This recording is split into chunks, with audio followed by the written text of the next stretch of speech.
Venezuelan leader Nicolás Maduro and his wife pleaded not guilty in New York on Monday to federal narco-terrorism charges. And reaction to his capture have been sharply divided among the world, especially here in the United States. So let's break down what people are saying. Across the globe, we're seeing both protests and celebrations. In parts of the U.S., Venezuelans were chanting, "Thank you, USA," celebrating what they call the end of a dictatorship, while protesters in other cities took to the streets to condemn the operation. Back in Venezuela, many people celebrated what they described as the end of a 25-year socialist regime. But internationally, criticism has been mounting. Several countries have condemned the U.S. operation known as Operation Absolute Resolve, which involves special operations forces, drones, and precision strikes to capture Maduro and his wife. Major global powers like China and Russia called the operation a clear violation of international law and Venezuelan sovereignty, demanding Maduro's release and urging respect for diplomatic norms. France and the European Union criticized the use of force, warning that military action from outside the country cannot create a lasting political solution. The United Kingdom's Prime Minister emphasized the importance of international law and said his government is seeking clarification. Italy offered limited support, calling the move legitimate. Brazil's president denounced the strikes as crossing an unacceptable line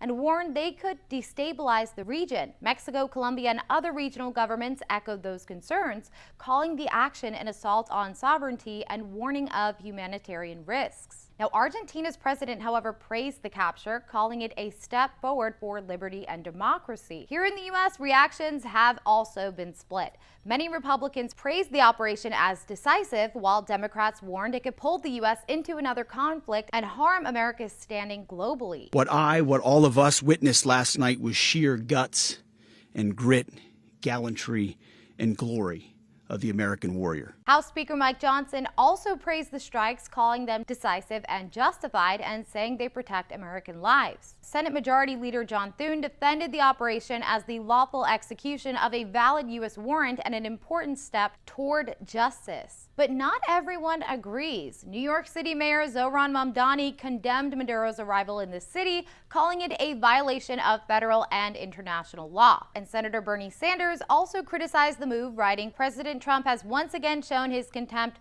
for the Constitution and the rule of law." As protests continue in major cities across the United States, for many Venezuelans living in America, they're rejoicing and confused by those protesting. I can't think straight. I have a lot of mixed feelings. I'm very happy. To me, to us, this means everything. Since the moment I was born, we have been living under an abusive dictatorship. Maduro and his wife are due back in court on March 17th.